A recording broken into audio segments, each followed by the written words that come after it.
Welcome everyone to the Black Bisexual Health virtual teach-in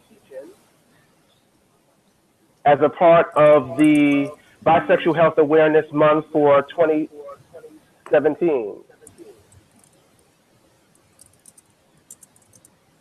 Sorry for that background noise. If you could hear it, I heard it. We're joined by a very, very powerful group of compassionate and passionate individuals working in health research, and we're going to be moderated by a very passionate member of the board of Bisexual Resource Center. So let's get started. Denarii, take it away. Awesome. Thank you. Thank you so much, Dr. H. Hi, everyone. My name is Denarii Monroe. I am a board member and the blog editor for the Bisexual Resource Center, which is based in Boston. I am located in New York. And before we get started, we just want to give everyone on the panel, I'm moderating for today. We want to give everyone on the panel a chance to say hi to you all and introduce themselves, the work that they do, their backgrounds. So whoever wants to start, I guess we could start with Roberto, if you wouldn't mind, and kind of go down the line. If you guys could just introduce yourselves to everyone, tell them what you're all about and the work you do. Hi everyone, my name is Roberto, and I'm actually at the University of Kentucky in Lexington, Kentucky. The work that I do is just largely like LGBT and people of color.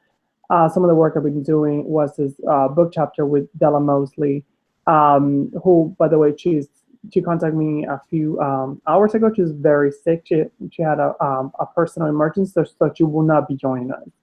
And then with the Latino community, I've also been doing some work in there. So mostly working with families and creating spaces within communities of color for LGBT people to be able to be their authentic selves. Awesome, thank you so much. You wanna go next? Yes, I'll unmute myself. Hello, everyone. I'm Jonathan Lassiter. I am an assistant professor of psychology at Muhlenberg College in Allentown, Pennsylvania. I am a clinical psychologist by training. I received my PhD in 2014 from the California School of Professional Psychology. I am the co-editor of the book of Black LGBT Health in the United States, the intersection of race, sexual orientation, and gender. So I'm happy to be here with all of you and to talk about bisexual health today. That's me. Thank you so much. I think LaShaune is next. Hello, I'm LaShaune Johnson. I'm an assistant professor at Creighton University. It's in Omaha, Nebraska. I'm in the Master of Public Health program and sometimes in the Master of Medical Anthropology program. I contributed a book chapter with Jay McElroy for Jonathan's book. I recently got funded by Creighton to do some more work about Black bisexual breast cancer needs. So I'll be starting that work in the next few weeks, I think, cross my fingers. And I think I'm generally a health disparities researcher. I'm a sociologist by training, but I sort of fell into this work like a little bit by accident and by choice. So I'm glad to be here. Thank you. And last but not least, of course, Dr. H. Peace, everyone.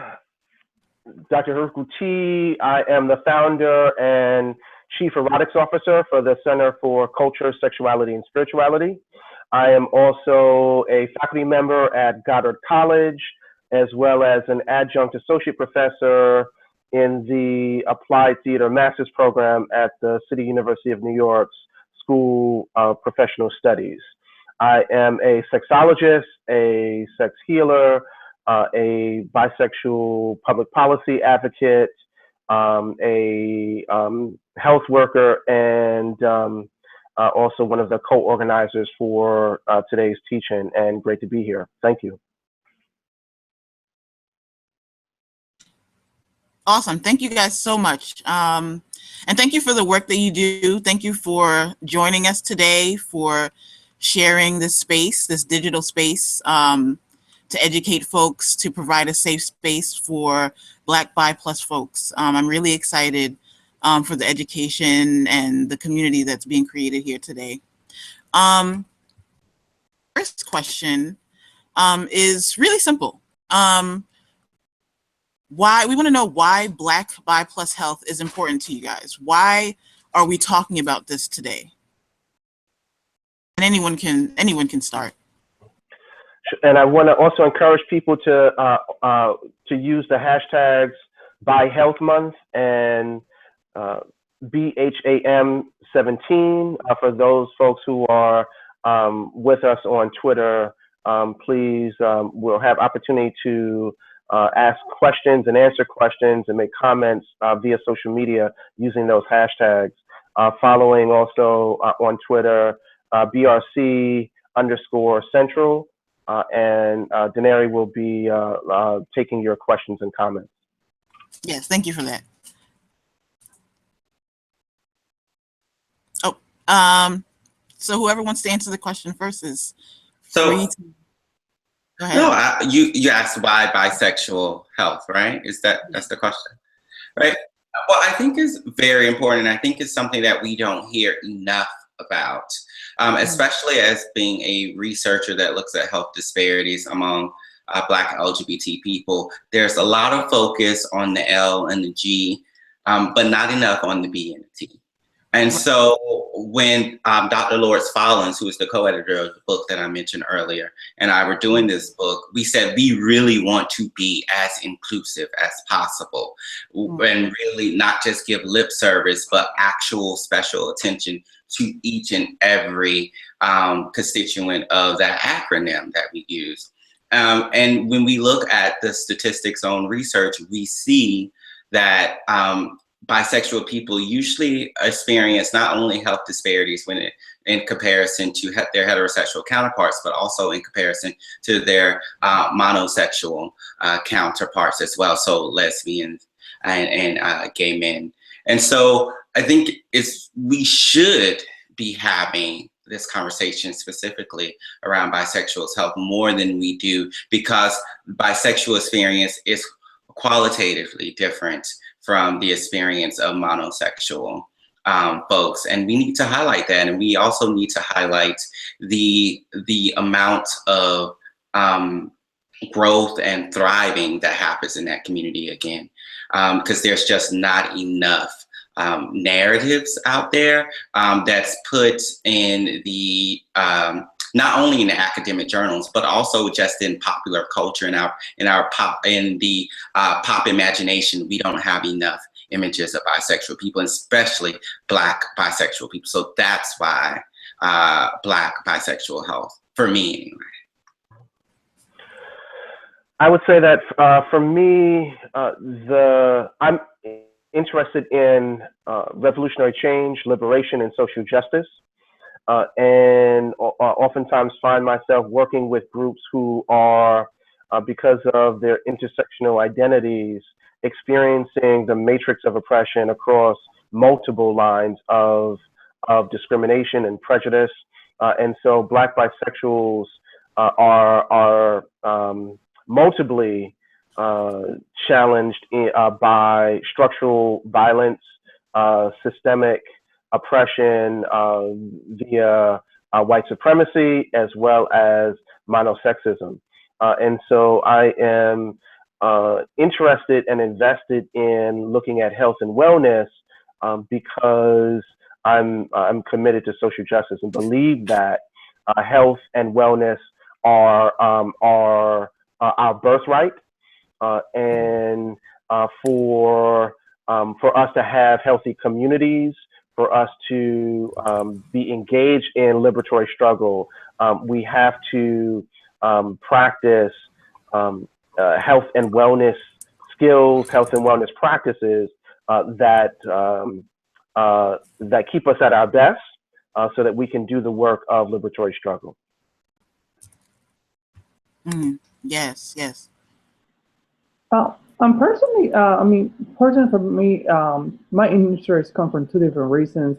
One is, the lack of visibility of like blackness, not just like in U.S. and within, white communities, but also within other communities of color. So, like I said, I work very closely with the Latino community, and most Latinos are lighter skinned like me, right? Even the work in psychology or other fields, and really the experiences of like Black Latinos are just are not really documented. So that is one piece, and then within that, the LGBT community, there is that absolutely, like Jonathan was saying, that lack of visibility of bisexuality, and the fact that even gays and lesbians were complicit with the eraser, erasing the bisexual identity and not even paying attention. And oftentimes, what the research also says is that gay and lesbians see it as see bisexuality as like, oh, you just need to make up your mind already, right? So this dismissal from from really both communities. So.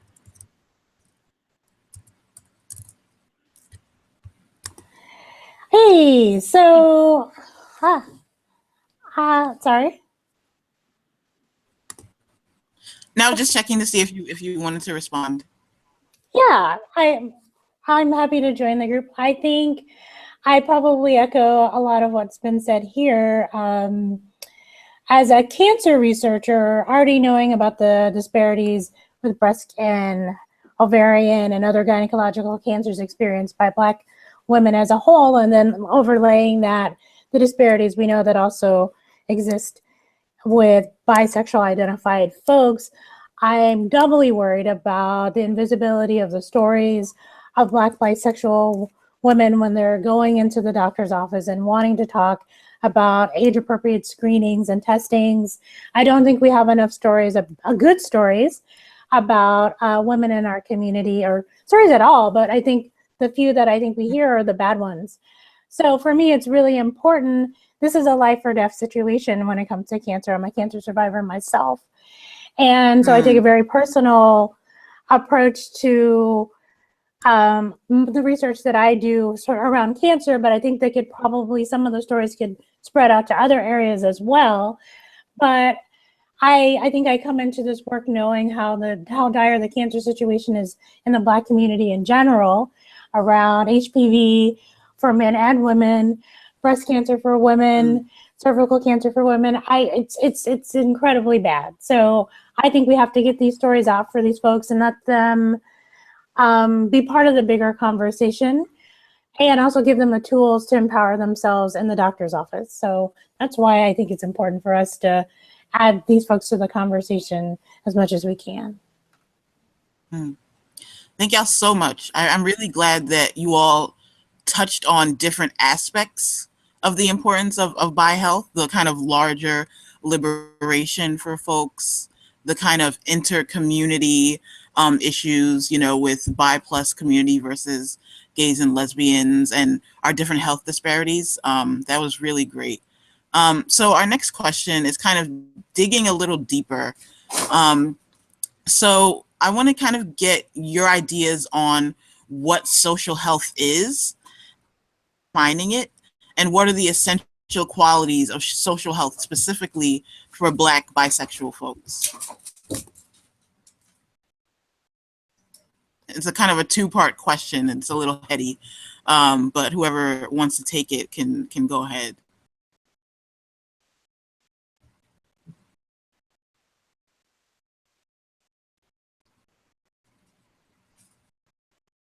So I'll try to start. I try to think a little bit about this question, and I'm not sure if I have the right answer. Maybe there's no right answer, but I think for me, when I think about social health, I first sort of start with the World Health Organization's idea of health. That's more than just physical health. It's mental health. It's access to participation in the political process and the economic process.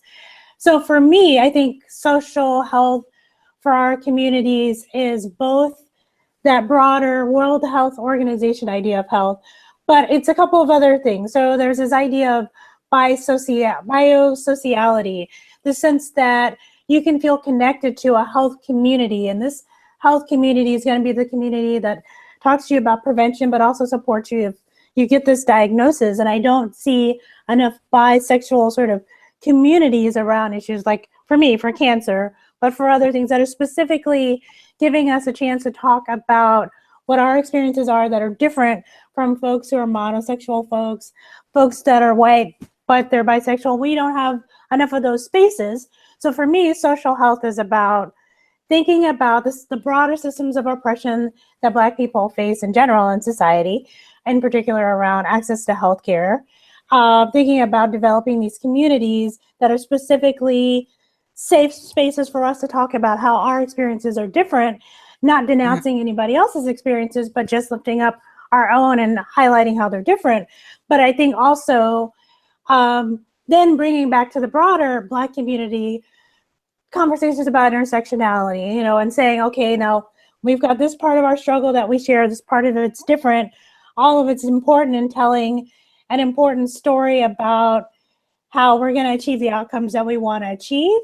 So for me, it's a mix of this sort of socialness, this broader definition of health that acknowledges social determinants of health, of course, sense of intersectionality, and maybe a little bit more social capital for bisexual folks within the queer community, more of their ability to connect with each other, more of their ability to find forums like this to speak and talk about their specific issues and educate other folks within the community and outside of the community.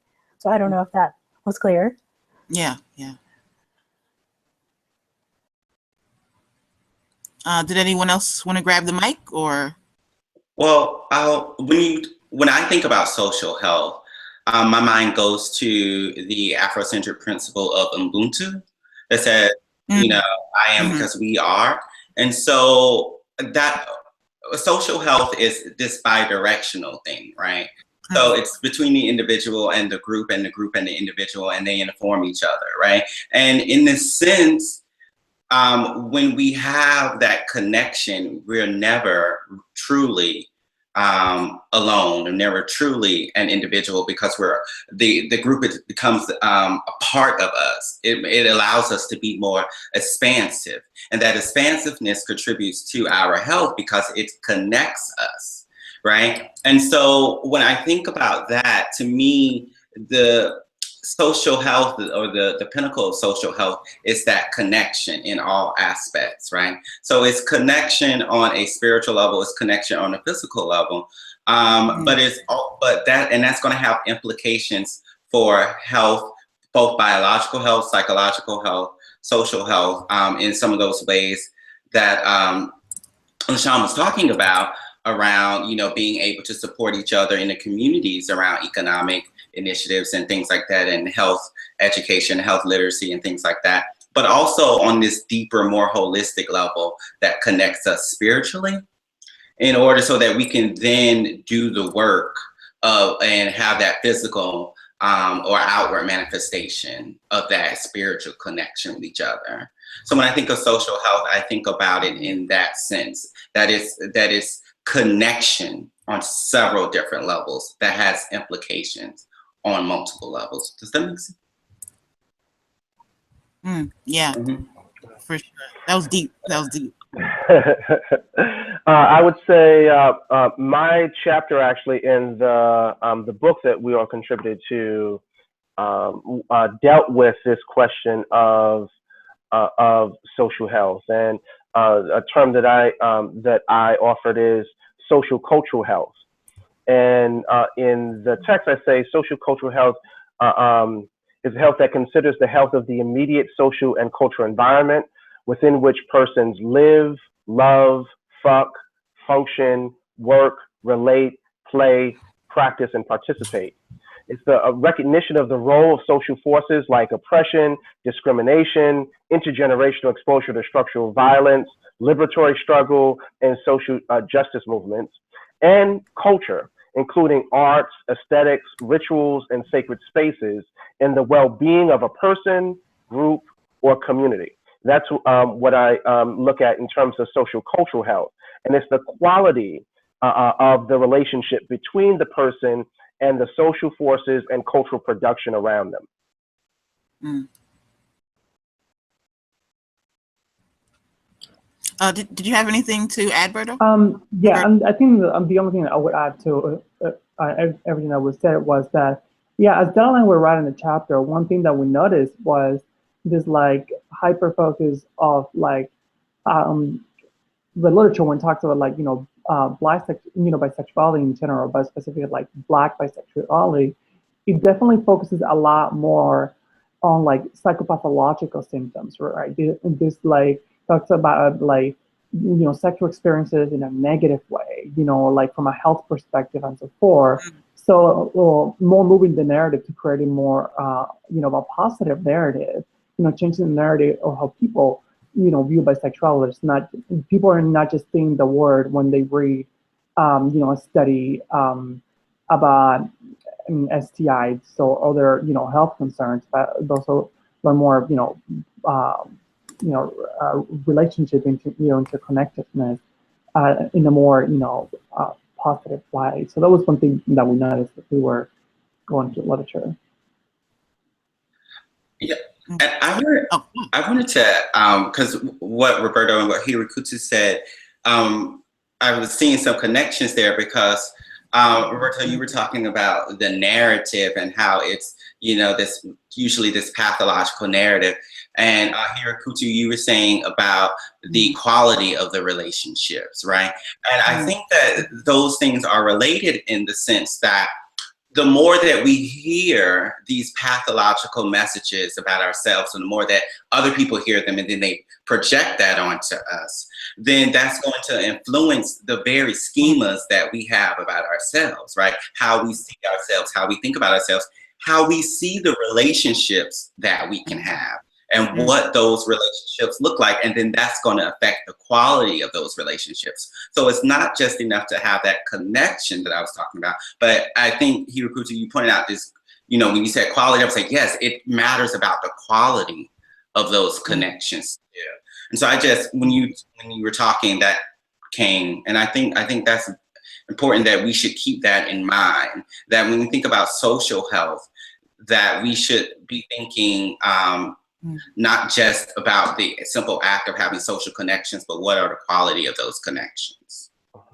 And I would say that that those having those what I call possibility models in one's community gives us a sense of what is possible and what we can achieve and what we can work toward, and that's a part of that. Looking at the quality of the health is the ability for us to access possibility models that we can learn from and that we could utilize. Yes, and I know I'm a lowly moderator, but if I may add, thinking a lot. The theme for this month, for Bi Plus Health Awareness Month, is social health, and that's what we're talking about. And it was actually my kind of brainstorming idea during one of BRC's board meetings at the end of last year, right before Trump was elected. And so the idea of social health has been on my mind a lot lately, not just in regards to the Bi Plus community, but also in regard to Black folk and disabled folk and other communities to which I belong, marginalized communities. And one thing that's kind of been sticking out in my mind, the way that BRC defines social health is basically our relationships to other people, which, a lot of y'all were talking about specifically, our relationships to our partners, our sexual partners, our romantic partners, our relationships to our family, our relationships to our friends, and, our relationships to ourselves and to our community. And we know that Bi Plus folks tend to have lower coming out rates, lesbian folks. And so when it comes to social health and making these connections that we're talking about, there's a real barrier and there's a real sense of, kind of, you were talking about, when you're not even connected to your community, you get these instances where celebrities who are a part of the community say things and talk about these issues in ways that are really problematic because they aren't connected. And I'm seeing that, I see that online, I see that in real life, we see it in pop culture, where that lack of connection, a trail of invisibility. It contributes to the invisibility that we experience because we don't know who our ancestors are. We don't know the history behind our movements. We don't know who our icons are. And so there's really a lack of connection. And we know that when we're disconnected from our ancestors, there's a sense of loss, there's a trauma there. And I think that that's just as true. I mean, it's particularly true for Black bi+ people, right? But it's true for the community as a whole. And I think that that's something that really needs to be addressed. So those are my moderator thoughts. But thank y'all so much for oh, go ahead. I was gonna say, riffing off of what you said, and it's one of the ways in which the bi+ experience is different than the gay and lesbian experiences. It's not just about people coming out, and I really don't actually don't subscribe to that term. Right. Going back to this notion of health and the environment, is that we need to address the dichotomous and binary nature of the societies, the communities, the worlds we live in, because it's that binary thinking, that binary worldview, that dichotomous worldview, the challenge, the antagonism, I should say, and hostility to fluidity, that creates a hostile environment for bi+ people, for gender nonconforming people, for trans people. It's that that ethos, and I would even say that pathos in the societies that we need to address. And it's less about bi+ folks coming out, quote unquote, coming out and identifying themselves as being bi+, and more so, how do we work in the community across sexualities to address this dichotomous binary worldview that is hostile to fluidity, that says that things have to be either or. I mean, we look at what happened this past week with the American healthcare bill, and part of the reason why the Republicans couldn't get it together to actually pass that is because of their dichotomous binary thinking.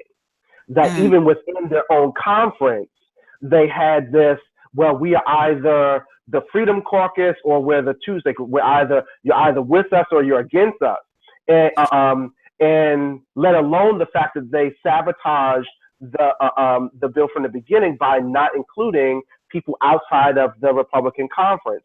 And so this either or thinking in the society, it creates the hostile environment that leads to the structural violence that bi+ people experience, as well as other folks who are fluid in some way, and that trouble the false dichotomy that exists.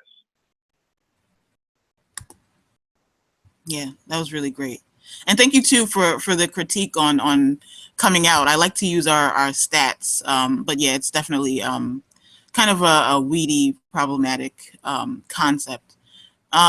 So for the next question, we're going to move on because it is after 3. I want to know what do you, in your experience, what are the social and environmental barriers to optimal health for Black bi+ folks?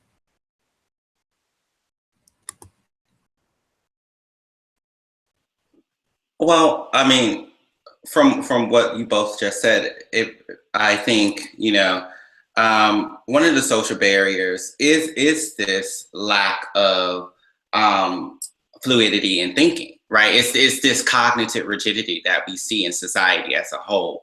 And then it also, impedes on folks who are the most marginalized, right? It's going to have the greatest repercussions for people who are most marginalized, right? And so this cognitive rigidity and this lack of understanding around fluidity is definitely one of the social factors that impedes on Black, bi, plus people's health. It also, you know, going back to what you were saying, Denarii, about, you know, this lack of sense of history or ancestors when it comes to Black, bi, plus people, right? And I think that because of that, this binary thinking, right, it squishes people, you know, into categories. It squishes them into boxes, and it does not allow them to really be the fullness of who they are. And so even you will have some folks who are bi-attractional, right? And they will say, well, I'm this or I'm that, because of the cognitive rigidity of society, because of the binary either or perspective of society, which then creates what you're talking about. Cornel West talks about it as natal alienation, when it comes from, you know, this sense that Black people in America have been separated from their roots. But we can even apply this to the Black bisexual community, right? In that they have, in a sense, because of the cognitive rigidity, have been separated from the roots and don't have as big of a resource that is well known, I should say, right, to pull from for these possibility models, right?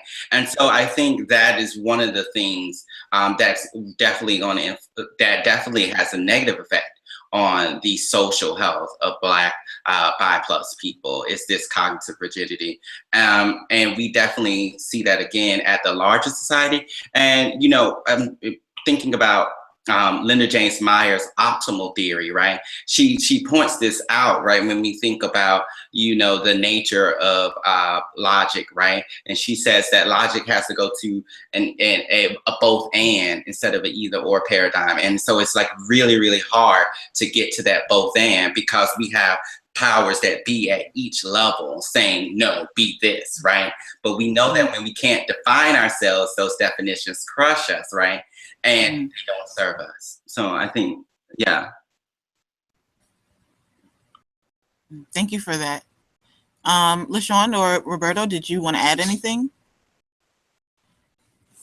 The only thing I mean, I would add to that is, well, what we kept on coming across was also this idea of, like, you know, respectability politics, which I think everybody else kind of touched upon.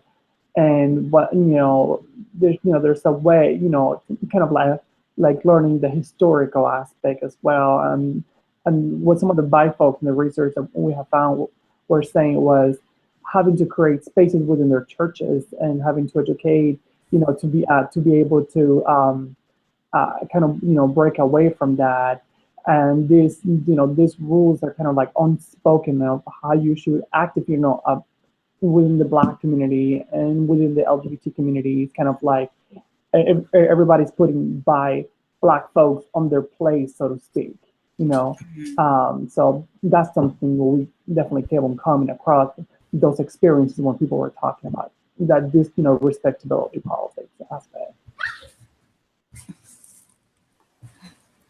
I don't know that I have a lot. I think everything, pretty much everything has been said, but I think even just from I like a practical perspective, when I was writing my chapter with Jane, we actually just called organizations and asked them, do you have things specifically?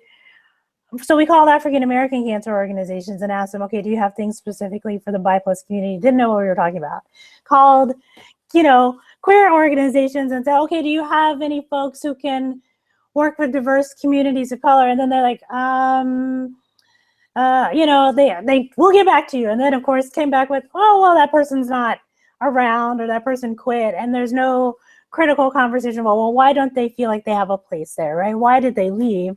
Why could you only name one and that person's not even there?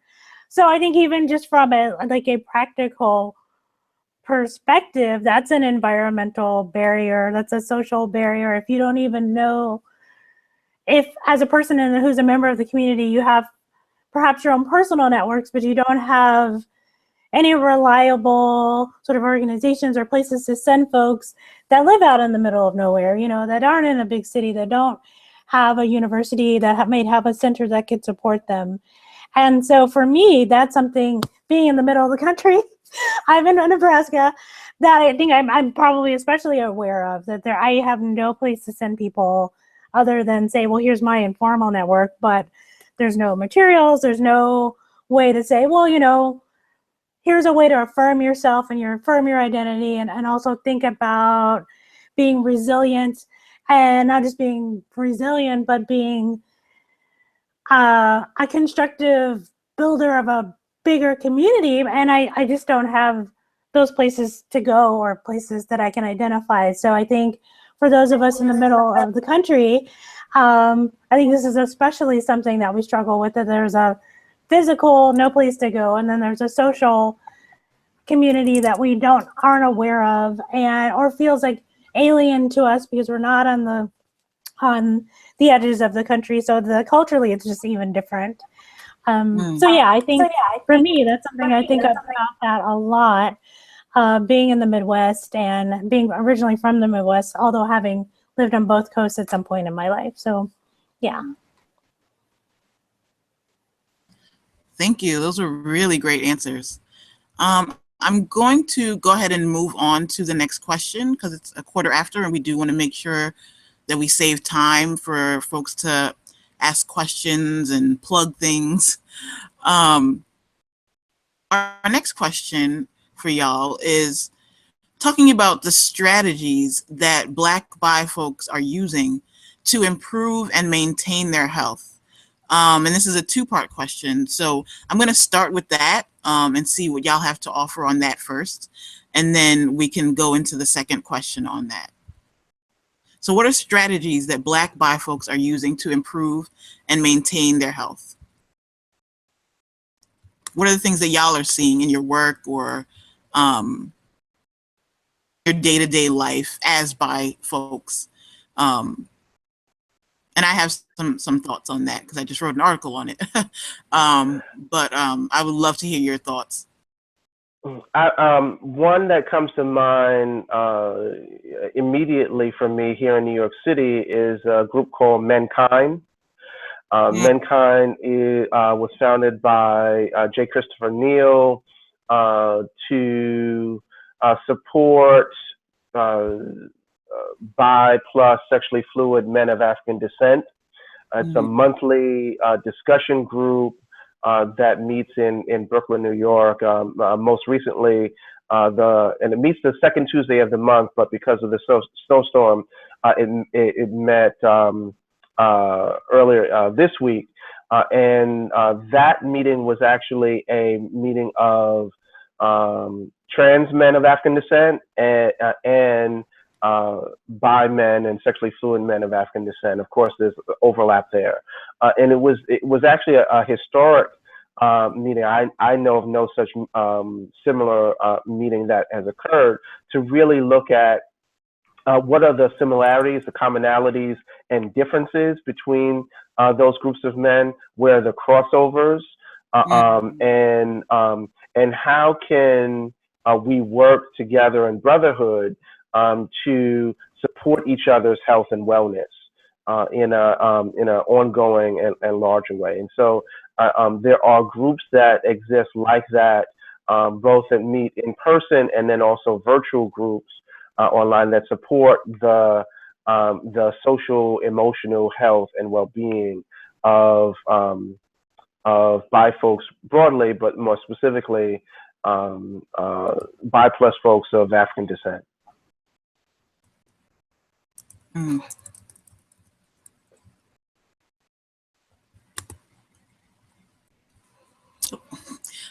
anyone want to add or any other thoughts? Yeah, I can add something to that. Also, when we, as we were writing the chapter, some of the things that we came across in the research was like Black bi folks seems to be reframing a lot of the messages that they're receiving from the different spaces they found themselves. whether that is within the Black community or LGBT communities. And something interesting that we found is that regardless of like, biphobic messages, there was still this very high strong connection to like spiritual powers, like a higher power, whether that was God or nature, whatever that was. So repeatedly we noticed that was there, that was present. Also, this concept, they talked a lot about this concept like raw flexibility, or behaving differently in different spaces. And a lot of it, they talk about it as a like survival strategy, really, to have this raw flexibility. And one thing that we definitely noticed as well was it almost seems like the racial piece for a lot of folks was a lot more important in certain spaces, making sure that they could take care of that piece as well before either opening up or about their their sexuality, about their sexuality. So those were some of the things that we came across and we found. I also want to add that MenCon is hosted by the larger organization Fluid by Design, and Fluid by Design is one of the organizing partners for this virtual teach-in. So folks can go online and find out more about Fluid by Design and connect with its founder, again, J. Christopher Neal.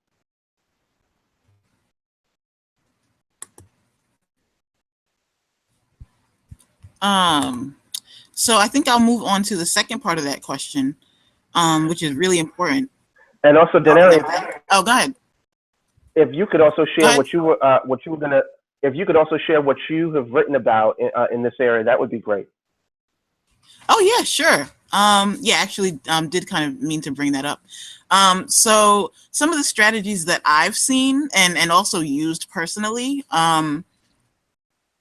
to improve and maintain health, especially social health. I am give folks a sense of where I am. So I have been unemployed in the traditional sense for about 3 years now. I'm a freelance writer and editor, and I am currently on Medicaid. So this healthcare talk has been very important and personal to me. And a lot of what I see among folks who, not folks that are necessarily, active in the community, in the BI+ community, but just folks who I know are part of the community, who identify, whether they're out or not out, is there's a really big, I don't want to say a reliance, but there's a lot of use of social media. So there's social media use, Facebook, Twitter, Instagram, as connection for community. So there are a lot of Facebook groups out there, some of them which aren't necessarily specifically for BI+ folks, although some of them are. But there's a lot of use of social media, even if it's just posting a Facebook status, letting folks know where your head is at, looking for that support, those healthcare tips, those self-care tips, those strategies. I see a lot of that from BI+ folks of all races, but definitely a lot from people of color and Black folks specifically. A lot of crowdfunding. So there's a lot of, whether it's raising funds to get top surgery, or whether it's raising funds to pay for those therapy bills, because we know that BI+ folks are, less likely to be insured with health insurance. So for whatever, or just, getting food on the table, because we tend to be insecure financially in general, compared to straight folks and gays and lesbians. And so there's a lot of that. I find a lot of that. And in the one sense, it's disheartening, just knowing that those numbers are so bad and seeing the real live effects in my day-to-day life. But also, it's encouraging, to know that we rally behind our own constantly, regularly, whether we're connected to the kind of or not. You see it all the time, and I think that it speaks to a certain testament of our own resilience. For Black folks, for BI+ folks, and for that intersection. And then a lot of what I've seen, and this is an article that was published yesterday for Go Magazine, which is, a publication, an online publication for queer women, quote unquote. I talked a lot about specifically that connection to community and how essential that has been for our survival. I think, I've been out now for almost a decade. This year is a decade in October. And, it's one of the things that amazes me and makes me so just amazed to be a part of this community is that, we are, despite all the issues that we have, with each other individually, with, kind of infighting in the community, that ultimately we step up and it's been essential to our survival over decades, over literal decades. We would not exist. This society that is utterly anti-Black, utterly bi plus antagonistic would have us destroyed if it weren't for our connections to each other. And many of us have been destroyed, but as a community, we stay steadfast, and I believe wholeheartedly that it's because we continue to support each other and continue to rally behind each other and continue to shout each other out and continue as best as we can, to support each other's work and support each other's words. And so for me, that's just been a really big thing that I've seen on both micro and macro levels. So that's kind of like the big takeaway from that article. But there's so much more that we do on a daily basis. I don't know if Jonathan or LaShaune, did you guys respond to the question? Do you have anything to add? I guess I would maybe follow up a little bit with your thoughts about social media. I was really struck in the past year when Erica Hart, who's a queer Black breast cancer survivor who's made a number of public appearances at festivals like Afropunk and other places, showing her mastectomy scars.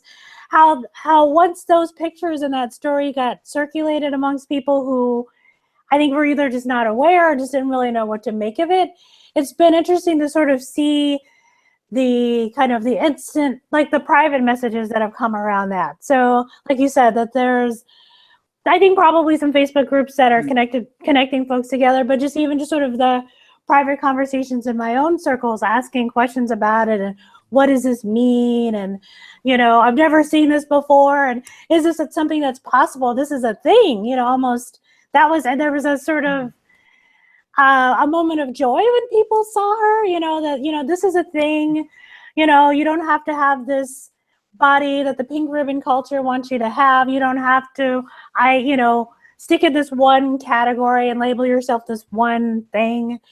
So for me, that was really encouraging, the number of people that I either saw forwarding it or emailing me or connecting with other folks saying, we have to learn more about this woman, or we have to get her here, or, let's have a conversation about what we're not doing in our own communities for folks who might be experiencing this and not just saying anything about it. So I would say that that's one way I think people have lately here. I've seen some folks, even in some of my own circles, sort of trying to figure out, well, what's the next step here? Like, everyone's excited about this. This means something. This means there's a hole that needs to be filled.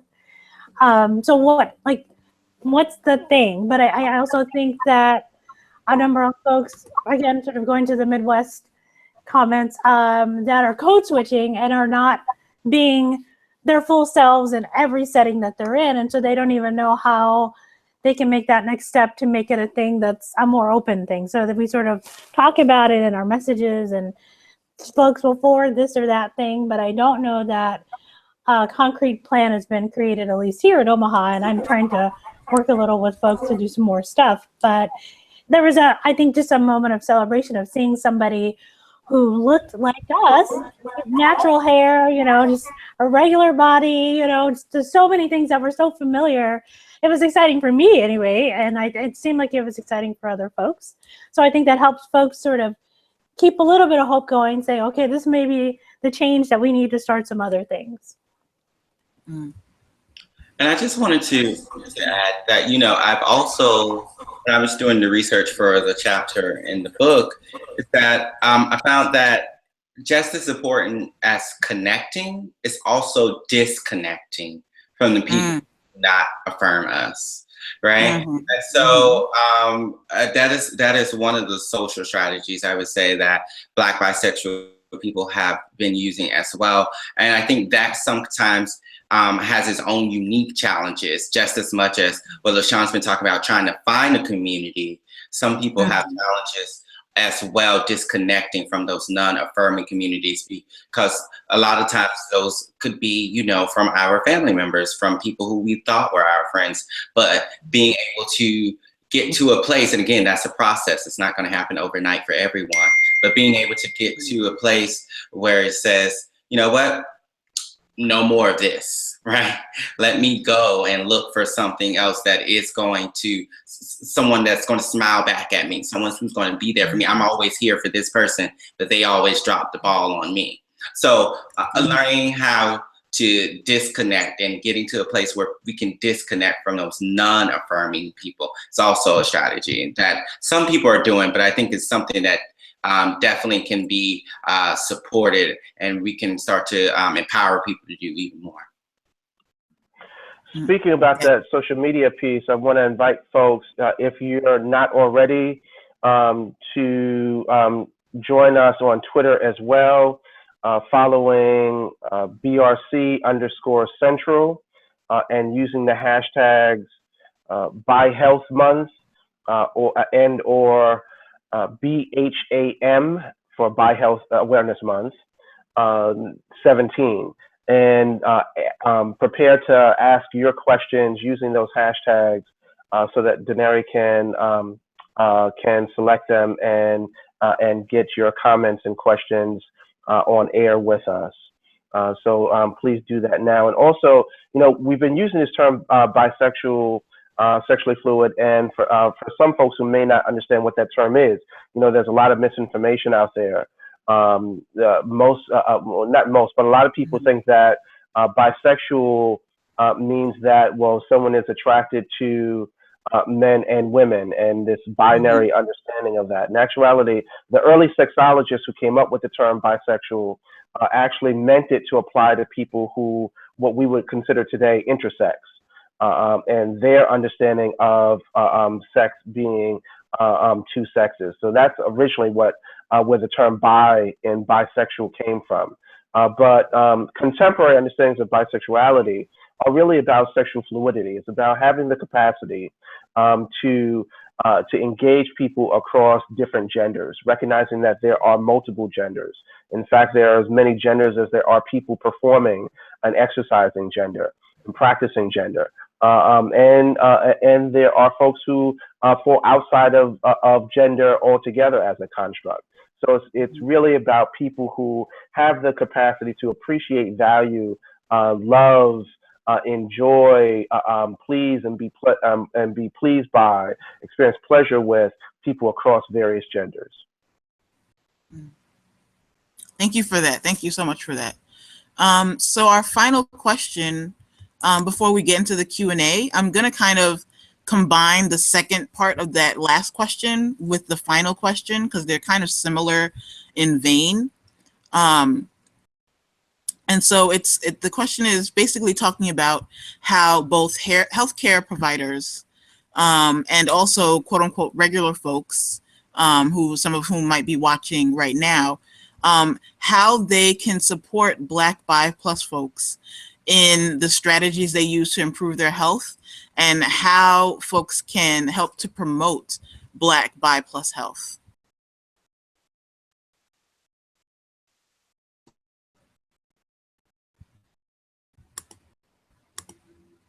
Can y'all hear me? Yes, I would say that going back to that, the question of worldview and perspective, I think is really, really important for us to undo binary and dichotomous thinking in our everyday lives as individuals, and then also with the people with whom which we live, love, and work. I think that that's really, really important in creating an environment, a physical environment, a social environment, a psychic, spiritual, emotional environment, relational environment that can support the health and well-being of bisexual folks. I think it's also important for us to engage in anti-racist and anti-white white supremacy struggle in our individual lives, and also in, with the people who we live with, work with, and love. I think that that's also important to creating the environment that can support the health and well-being of Black, bi, plus people.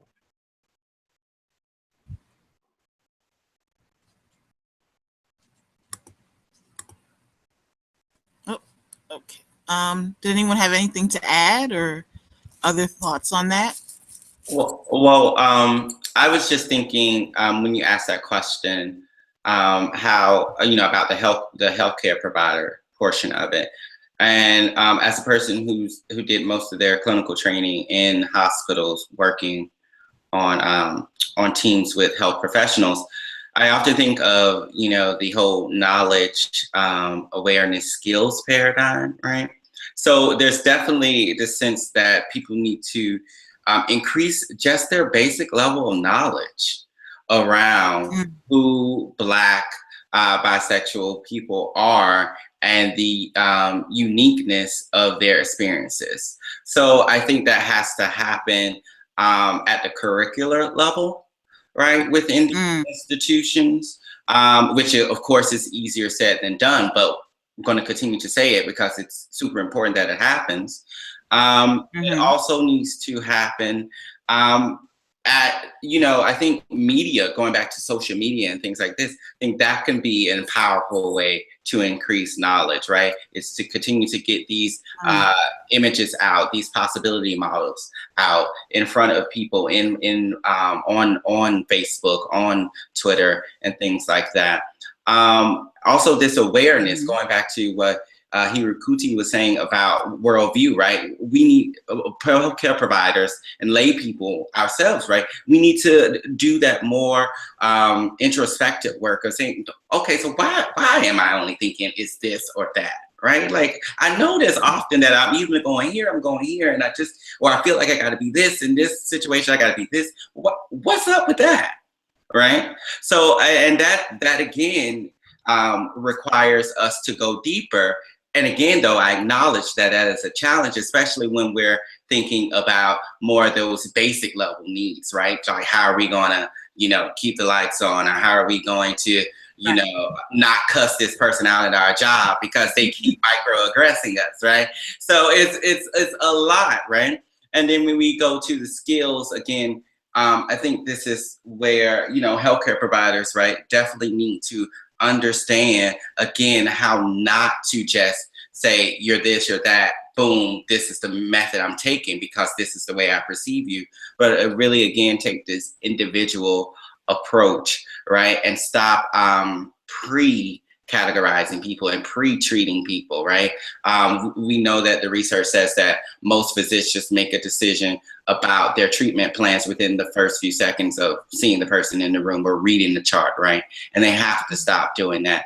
How to get that to come to have that actually manifested, again, it's going to be a long-term process, but these are places that we need to start. That's my opinion. So I'll jump in here as someone who's a faculty in a Master of Public Health program.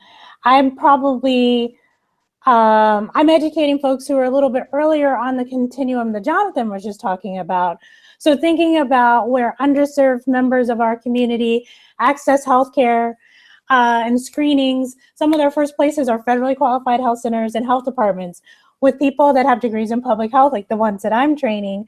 So I would echo your idea that the folks who are going to be in some ways a frontline staff to helping people access physical and mental health care, they're also folks who need the education. They can't let someone walk into the room and make a decision, oh, well, here's where you go, that'll be fine. I think they need to be educated about the issues that are important in our community, but also I think they need to work to make better connections, to understand like not all referrals are good referrals. So there's some places that I know, of course I would never name, that I would not send someone who's part of the BI+ community, that I don't think that it's a welcoming and safe place for them. And it's not that those folks aren't technically capable of treating them, but I think it would be a re-traumatizing experience. So we know that folks in our community are already experiencing a fair amount of trauma around a lot of different identities, which brings me to another point. I think trauma-informed care from the health department down to the health, medical providers is probably really important in these communities.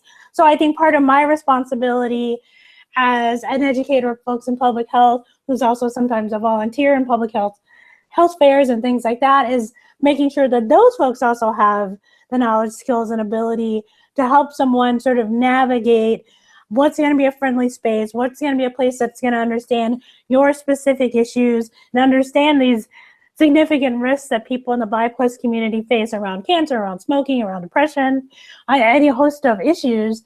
So for me, I think if you're someone who's interested in volunteering or working with some of these health serving organizations or groups, educating yourself about the lay of the land in your community, where are the sort of good places to go or safer places to go for folks, rather than sending them to a place where they'd have a traumatic experience and then never go back, but still continue to engage in unhealthy behaviors. So making sure that you're sort of getting out there or keeping your ear to the ground about, where's the good places to go, I think, and also educating yourself on the issues. So I think that's the role that I play as someone educating folks in public health who will be in health departments and clinics and places that I think a number of folks in our community will be accessing because perhaps that's all they can afford or they're eligible for a free program that's offered through one of those centers.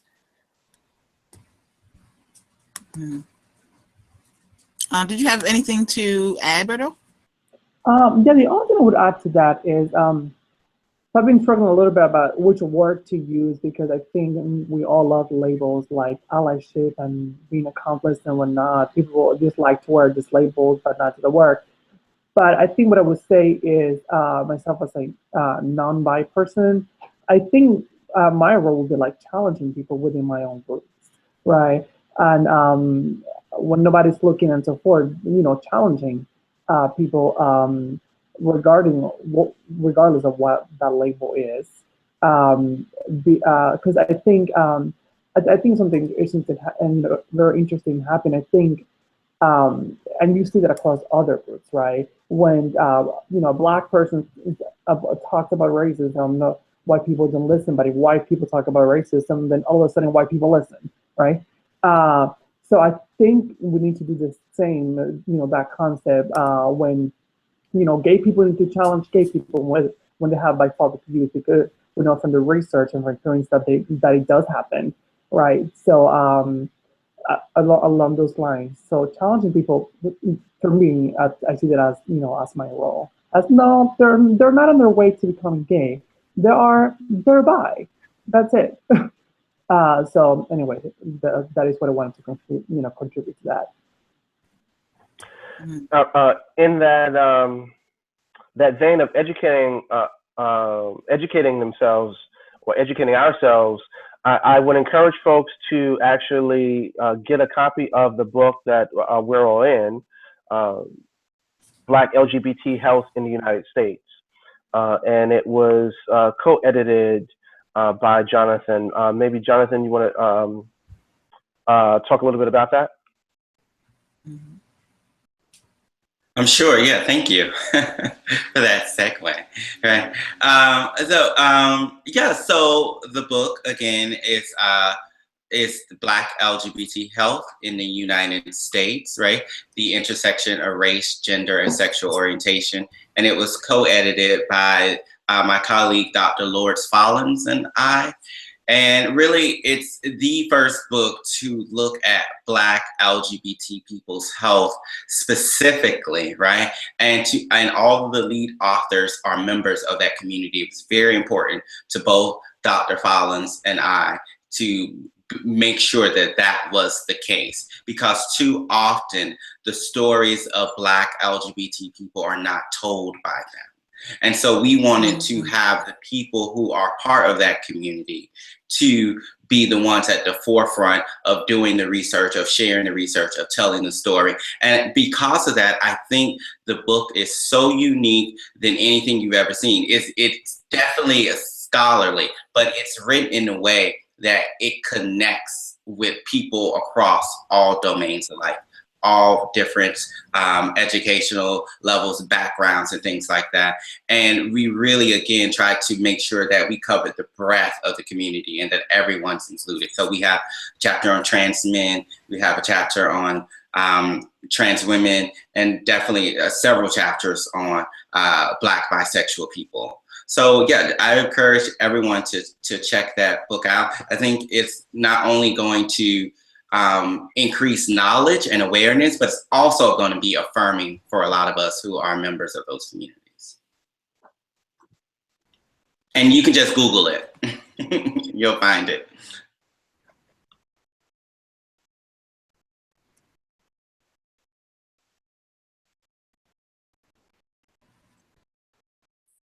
Denarii, are you still with us?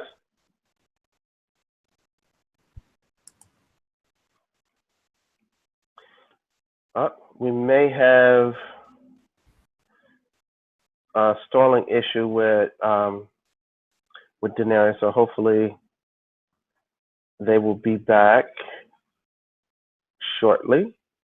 I also shared the link to the book from the publisher's website, so folks can look on the BRC_Central Twitter page. I shared it from the center's page, which is also in the thread, so folks can go to culture, sex, spirit, culture without the E on the end, sex, spirit, to follow us on Twitter. And I'm thinking if we can get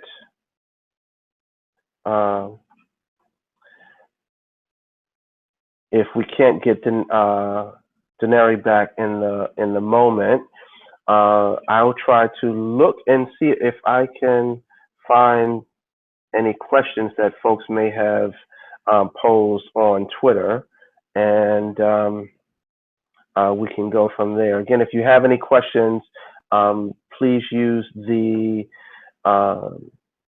follow BRC at BRC_Central on Twitter to ask your questions. And also you can use the hashtag B as in boy, H as in Harry, A as in Apple, M as in Mary 17, or by Health Month as a hashtag, and I will locate your questions. I would also like to plug that Dr. Follins and Dr. Lassiter are coming to Omaha on April 7th during lunchtime to talk about the book, and they're also working with some of the local folks in the community that are going to be on the panel, including people who actually work for some of the federally qualified health centers and health departments in our community. So what I was saying earlier about getting them involved and educating them, it was really important to me that they were part of this panel about the book so that they could go back and talk to their staff and other folks in the community about our needs. So just a little plug for that. We're happy to have them at Creighton. Looking forward to that in a week or so. Oh no. Oh, you're back.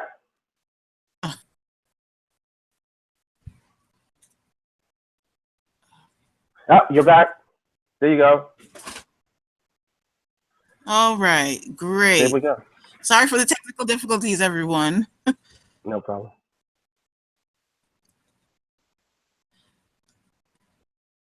So I don't think there were any questions from viewers.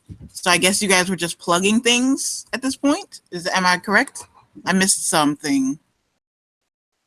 I like to think of it as sharing resources.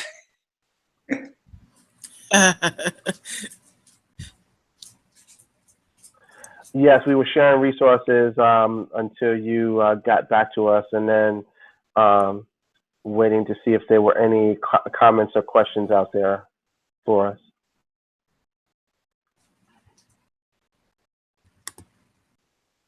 Let me check again.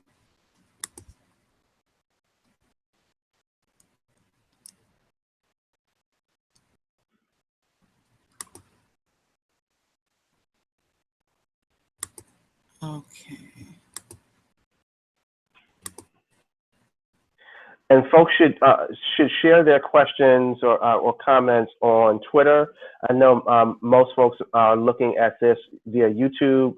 We're not actually tracking the YouTube comments at this time. So if you did post a comment on YouTube, if you can go on Twitter and use that as the way to communicate to us, that would be great.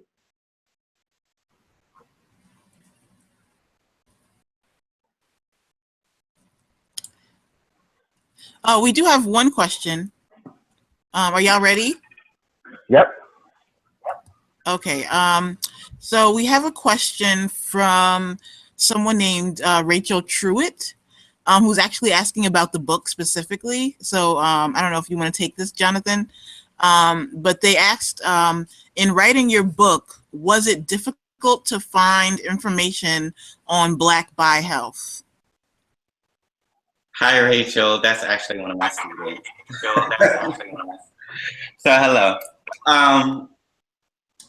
Well, the chapter that I contributed in particular to this subject was on Black bisexual women. And yes, it was, I did a literature review, basically a systematic review looking at things that had already been written on about Black bisexual women in particular. I had seen more literature around Black sexual minority women, including lesbian identified or bisexual identified Black women. But as far as when it came to Black bisexual women in particular, there were only about 9 research articles out there. And most of them, well, actually all of them, were cross-sectional, meaning that they only looked at data from one particular time point and did not follow the women to look at their experiences at all. And so, yes, the literature is really small, and there's a lot of work to be done. Yeah. I kind of have a follow-up question to that, to Rachel's question. What would you suggest? Because I know you just said there's a lot of work to be done. So what kind of work do you think, needs to be done going forward? How do you think we can combat that issue? Because that's a really, really, like, the invisibility is just mind-blowing, honestly. Right. Yeah, I think we need to do several things, and I'm always thinking at different levels of things, structural levels. And so I think one of the things that we need to do is to empower researchers to actually do the work. So often when we have research done on Black LGBT communities, again, it's predominantly the G, right? And it is, even within that, it's looking at HIV and other sexual health disparities. And we know from the literature that Black bisexual women are actually going to have actually different issues. It's going to be things around cancer, like LaShaune was talking about. It's going to be things around domestic violence, intimate partner violence. It's going to be things around identity and things around financial security. So research the funding mechanisms that we need to get out of this constricted ways of viewing Black bisexual women, and so to open up that range. And then we also need to get more Black bisexual women into positions to do the research, right? And yes, that, and we also need to break away from the hierarchy, because I think there are tons of people who are doing the research, whether on a ethnographical level or in a community level, but they don't have the titles, right? And we put too much value on titles and degrees and things like that, and we leave out a whole bunch of information that we could be having, that can really benefit the community, because these people don't have the titles, right? And so we need, there are multiple issues to tackle in order to increase the visibility of Black bisexual women in particular, and to really, help increase this community's health and knowledge that we know, so that we can create and support and sustain programs to make sure we produce good health outcomes. And I would also say that we need different kinds of research. So oftentimes, because of the way in which research is developed in the United States and in other European, Western contexts, it's very quantitative driven. So it's these large data sets of quantitative data. And so we understand trends, and we can look at correlations and regression and those kinds of things. But we don't have an understanding of the meaning. We don't have an understanding of the qualitative phenomenological experience of folks. And so that qualitative data is so very, very important as well. For Black LGBT Health in the United States, my chapter was an autoethnography, actually. So it's looking at the researcher as the subject of research, and taking an ethnographic and narrative approach to understanding the qualitative experience, the phenomenological experience. What is it like to be in a Black bi experience, and to embody a Black bi experience in a particular moment in time. So there's a serious need for that, and I would plug those qualitative research methods and studies as well. So we actually have a couple more questions. One is actually from the BIWalk, the Bisexual Woman of Color page. And then we have another one from Twitter user at jamlove954. So BIWalk's question is, do you have any tips? And I do want to keep track of the time. It is 3:56. I don't know if the panelists have time to go a little bit over to answer these questions, or a couple more that might pop up. I'm fine with going over. I imagine the viewers are, if that's okay with y'all. Or if it's not, just let me know. But BIWalk wants to know if y'all have any tips for supporting Black bi folks to attend local bi spaces as opposed to online spaces.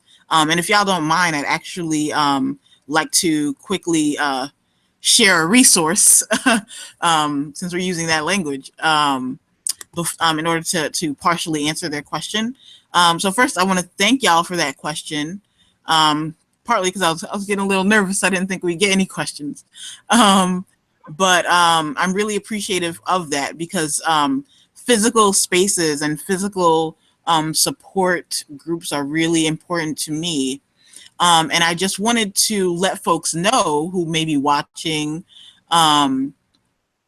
wondering, trying to get out of that online space and that social media space, that the Bisexual Resource Center actually has a pamphlet, an entire handbook, a guidebook on creating support groups for bi+ people in your local communities. So if you go to our website, hashtag plug, it's biresource.org. If you go to our website, you can actually go there and find our handbook. If you could to put a little something, you know, toward it. It's a really great resource for, first of all, it gives a lot of information about our disparities, about why we need these specific spaces as opposed to kind of larger LGBTQIA+++ spaces, why these specific spaces are important, the erasure that happens to our community, and also specific guidelines based on our experience with our own, you know, local in the Boston area support groups of various kinds. We have support groups for bi+ folks who are trans, and we're constantly coming up, you know, as an example, and we're constantly coming up with new support groups. And so we came out with this handbook in time for Bi+ Health Awareness Month. So that's one way, is to kind of be proactive.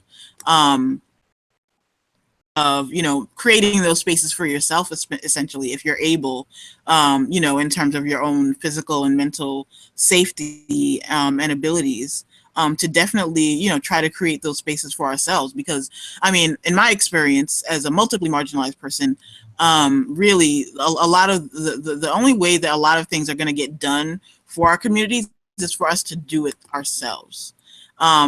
And, you know, that's the reality in a world that would rather see us dead, rather see us destroyed, is that we have to do it ourselves in order for shit to happen, essentially.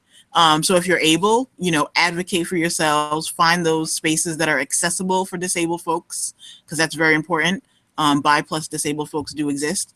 But, you know, to find those spaces, those physical spaces that are accessible, that, you know, are maybe on the cheaper side, where you can hold meetings. You know, maybe find bi+ affirming places of worship that might let you hold space in their basement, or whatever the case. But definitely go to that guidebook, that handbook, and you know, see what kind of information you can cull from that as well.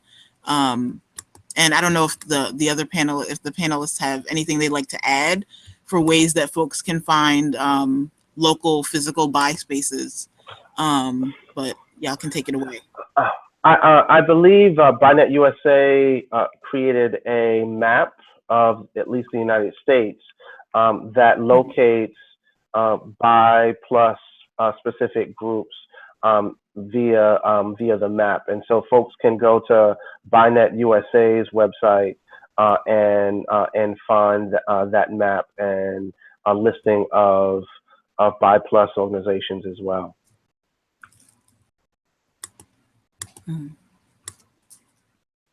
The other thing I would suggest is starting with the virtual and then going to the local. So connecting with the numerous bi+ specific pages and groups on Facebook, and asking folks for recommendations of local groups in your area.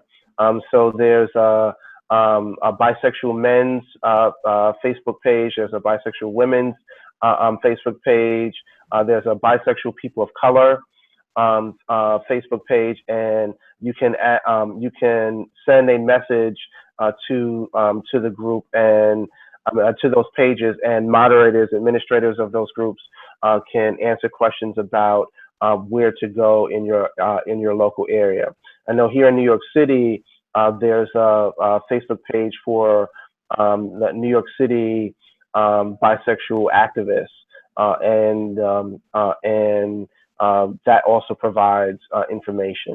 Another resource is to go on Meetup.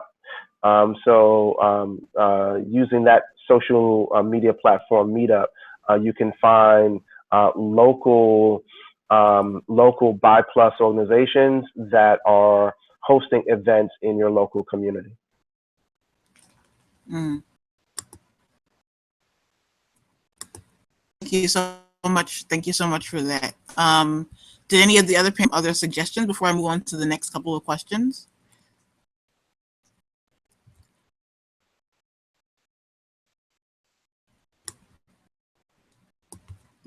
I think you. Can y'all hear me? Yeah, I think you go ahead and move on. I think. So, this is not your time to shine, mister. So the next question is, again, from JamLove954, and they're asking, how does one deal with the fears of backlash at school and work when advocating for the bi+ community?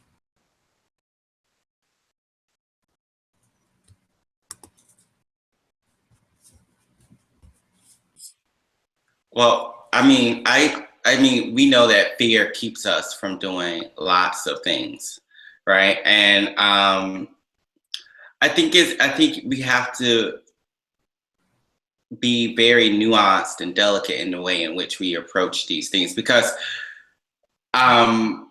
especially when we're thinking about work and our economic stability and things like that, those things are very important. We have to have our basic needs met. And we're thinking about school, things like that. Again, that's connected to our ability to have some type of socioeconomic stability as well. And so we have to be cautious. But okay, you know what? I'll give you a concrete example. For me, I'll tell you what I did, and maybe it can help others, and may not. But I like writing, right? And so one of the ways in which I advocate was through joining a think tank when I was in graduate school called the Hampton Institute. And it allowed me to be able to talk about some of the experiences I was having as a Black same-gender loving man in graduate school, in my training as a clinical psychologist, that I was not comfortable or did not feel that I could do in those spaces, right? I didn't feel that I could go and to my clinical supervisor and say, you know what, this is actually, you know, you asking me to do a diversity project, you know, as if diversity is something you can, you know, crush into a 2-hour period. It's actually very offensive. And, you know, how are you even in this position, right? I couldn't say that at that time, right? But I was able to write it, right? I was able to write it, of course, not name names, but I was able to write it. And then I was actually able to produce an essay that is now taught in classrooms around these types of issues. So for some people, it may be through writing. I mean, blogging is so popular these days, right?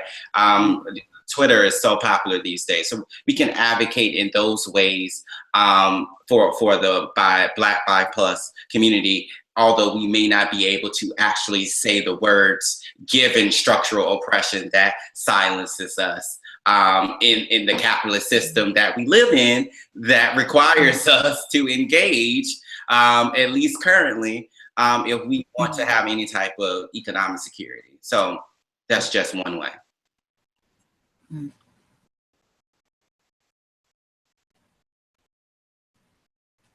Did anyone have anything to add? Any other advice?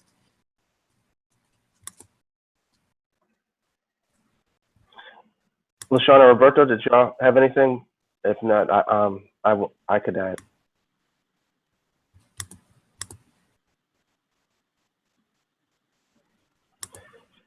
So what I would say is to build community with other folks who are committed to doing that work as well, so that you have a support network and can engage in not only self-care, but collective care amongst the group of you, so that you have somewhere to go when you have experienced the backlash. And people there can empathize and can support you and can give you the encouragement to heal from the experience of the backlash, because the backlash is real.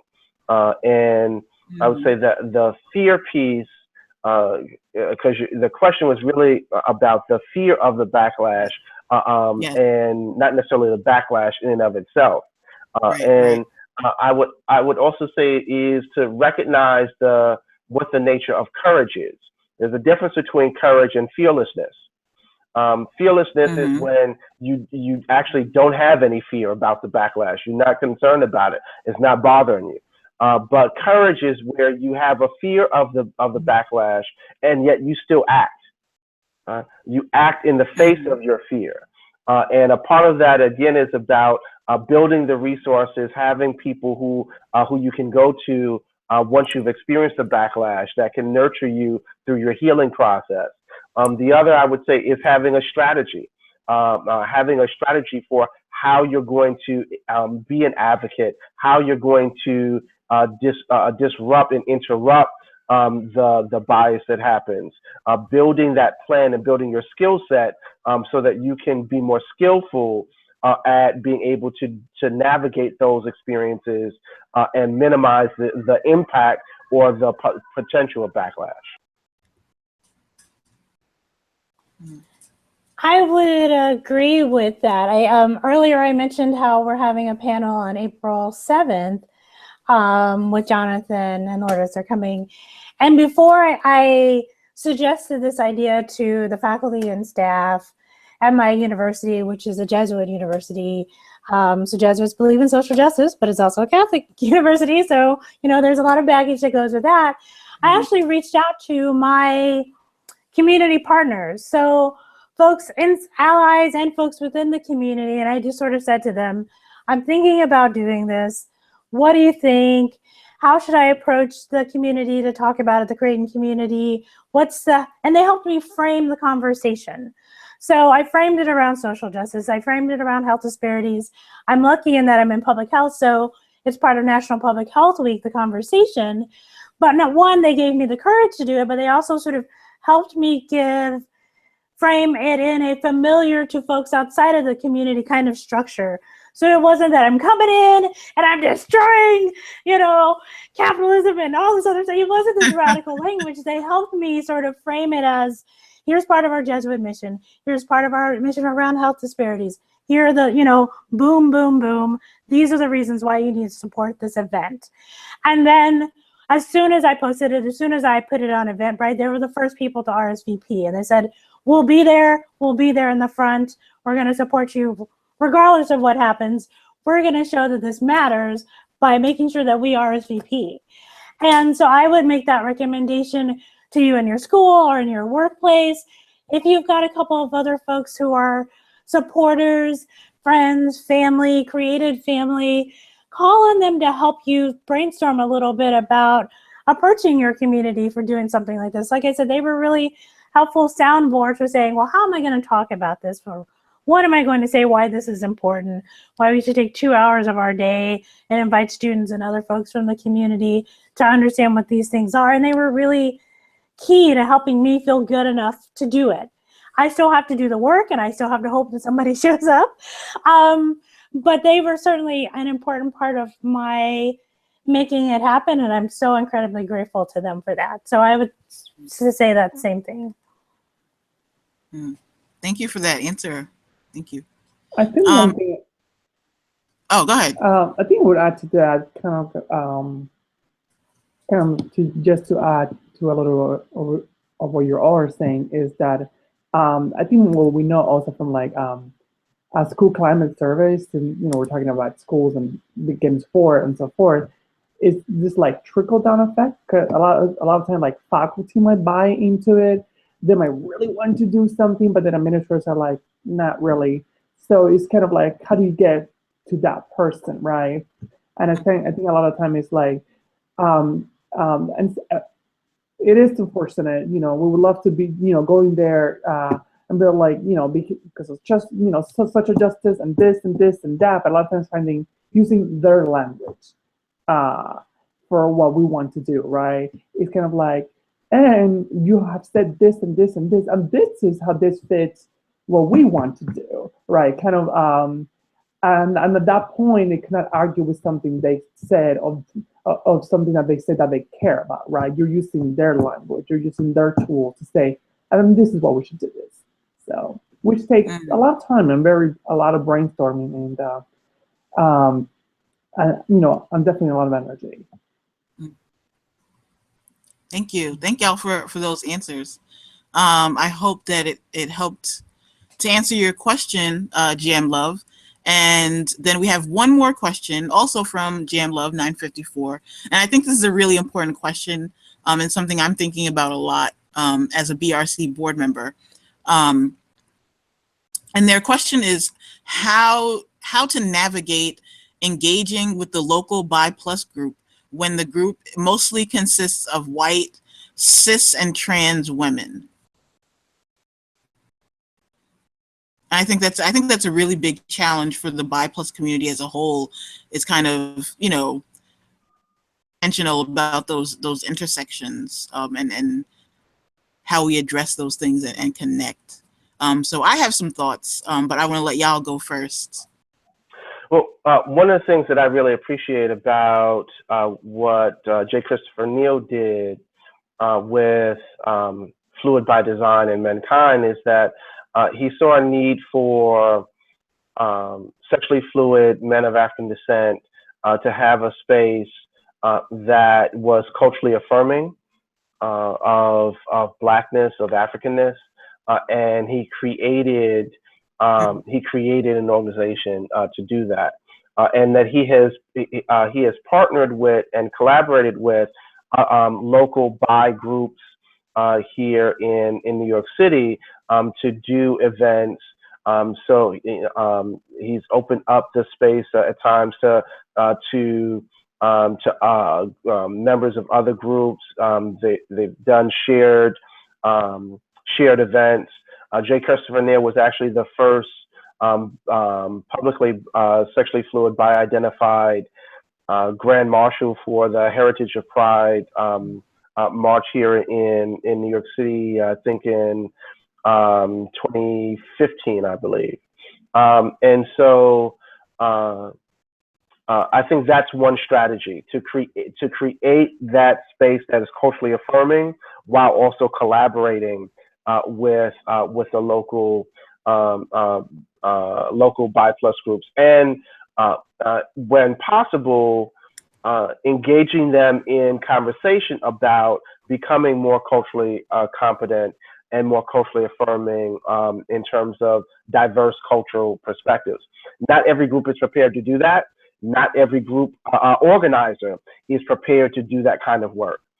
So it's really about sussing out the readiness of a local BI group to become more culturally diverse, not just in terms of the bodies in the space, but in terms of the culture of the organization, how decisions are made, what kinds of topics are covered, what are the priorities, where it's even meeting. Is it meeting in a space that's not welcoming to Black BI+ people or to other people of color? Like, really engaging in that kind of work is an important and comprehensive process, and not all groups are at the stage of readiness to do that. So really vetting the possibility while you also work on developing a culturally affirming group within your local community.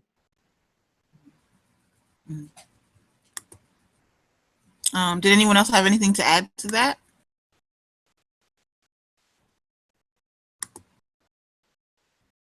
I would just say, for me, and this is like, I'm kind of putting myself out there, but I think,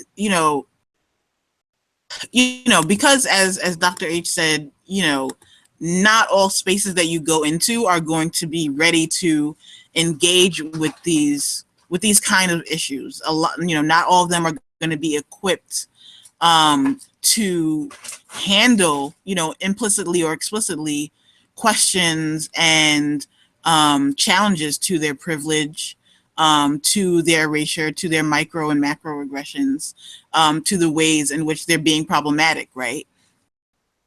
And so for me, I think being able to address those issues, it's something that, our guidebook addresses, people making sure that they're aware of their privilege. But not everyone's going to have access to that, right? And people are, going off and making groups on their own, which is great.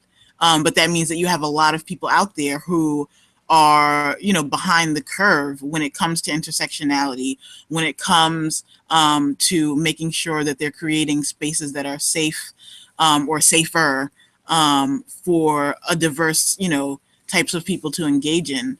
And so for me, what's really, really important and key is making sure, and this is again, something that keeps coming up in this discussion, is being connected to community. So, for example, I'm on the board of the Bisexual Resource Center. I'm a Black woman, right? I can connect to these groups. I can perhaps talk to them, or I can, get the board on board to have conversations with your local group or whoever they might be, to say, hey, we offer these resources, getting connected to Black BI+ leaders like the folks on this panel, getting connected to, the local, even if it's not in your state, but the local, support groups and organizations like Mankind, where you're connected to folks who understand these nuances, connected, even more importantly, to the white folks who are engaging and doing this work, doing the majority of the labor when it comes to educating white folks. Let's be honest, let's keep it real, educating white folks on that their privilege, the ways that they move through the world are different, and being mindful of those things and being willing and ready and able to educate themselves and dismantle those mentalities within themselves. So really important is just making sure, because, the people on this panel, like, I'll be honest, like, I don't know most of you. Like, I didn't know most of you before, this whole thing started. And so when you don't know where to go, when you don't know who the people are who are doing the work, when you don't know who the people are who are doing the work, who will know the white folks who are doing the work, then you're you're stranded, right? So it's really important that we're making sure that we're connected, that community is so important for so many reasons, and this is just one of many, so being able to reach out to us and to other folks, and being able to engage and start those conversations with the folks who may be at different stages of of wokeness, for lack of a better term. So yeah, I hope that answers your question, and that is the last question for the day. So we're going to conclude. I don't know if Dr. H has any final thoughts that he would like to share first. Thank you. Yes, thank you. I want to thank you, Denarii, for moderating this teaching on Black BI+ health. Also want to thank the panelists, Jonathan, LaShaune, and Roberto. Thank you for joining us today. And thank you, viewers, for those of you who are watching live and those of you who will be watching this in the future. Thank you for your interest in this very, very important topic. I want to also thank the co-organizers, the Bisexual Resource Center and Fluid by Design, for their help in making this possible, and for the Center for Culture, Sexuality, and Spirituality. I want to bid us all to have a healthy, liberatory, and well life, love, and learning. Thank you. Thank you so much to all of you for this labor. Thank you so much, really.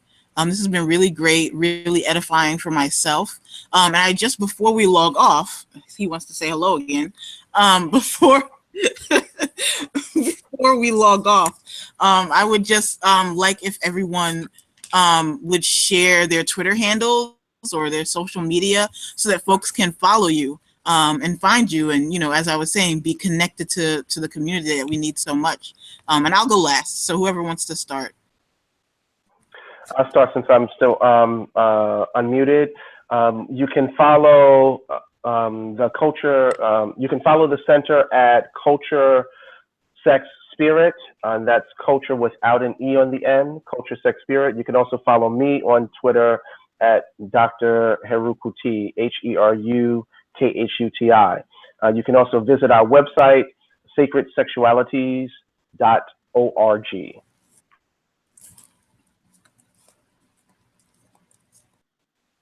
And I'm on Twitter at MattJL, and you can always find me by Googling my name, Jonathan Mathias Lassiter. I also have my own website, Jonathan M. Lassiter, all one word, at jonathanmlassiter.com. And I'm also on Twitter, and you can find me at Shaun Sociology, so ShaunSociolgy. I think I spelled sociology right. Yes. And for me, you can find me on Twitter at Luis, RLUIS, Abreu, ABRE. And I am your friendly moderator. My name is Denarii Monroe.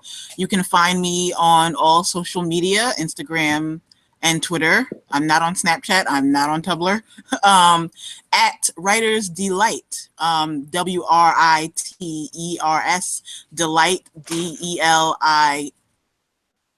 And also, because I must share resources, I don't have a personal website, but I am, as I said before, the blog editor for the Bisexual Resource Center. We've been posting essays from folks in the Bi+ community from various backgrounds for this Bi+ Health Awareness Month with a focus on social health. Feel free to check out our website, biresource.org, and read those essays and share them from the Bi+ community. There's one more coming out this Monday, so be looking out for that. It's talking about, it's by someone named Kayla, and they wrote about their experiences in an abusive relationship, and it's a really, really powerful piece. So I hope that y'all will check it out for our last week of Bi+ Health Awareness Month, where we're talking about community of all things. So thank y'all again. Thank you to the panelists for sharing your time, your energy, your spoons if you're disabled, your labor, your free labor at that. Thank y'all so much for this education, for this community space. And thank y'all to those of you who joined us. I'm actually going to try to hook up with Dr. H once this is all set up so that people can view it outside of the live version, so that we can also get a transcript for folks who are deaf or hard of hearing to be able to access this amazing, amazing information. So thank y'all again so much for joining us, for asking questions, for engaging with us, for retweeting and liking our tweets. And y'all have a great and amazing Saturday, and take care of yourselves and take care of each other, and everyone be well. Peace and love, everyone. Thank you.